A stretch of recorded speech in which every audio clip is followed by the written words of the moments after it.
Welcome back to our channel. So today in this video we are going to discuss about how to monitor subscriptions and cut waste with Emma. So without wasting much of our time, let's get straight into the video.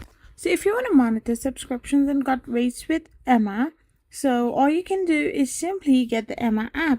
You can simply go to your Play Store and simply download the Emma app.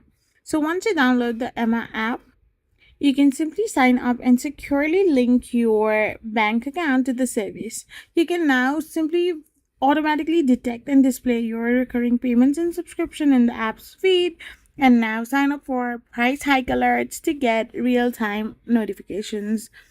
This way, Emma will help you identify forgotten or duplicate charges, making it way more easier to find subscriptions you no longer use or need.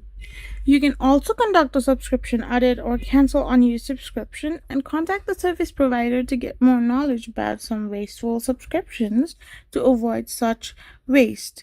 I hope you found this video helpful, so don't forget to hit that subscribe button and do give us a thumbs up. We will be back again with more informative videos. Thank you for watching and stay tuned for our next video.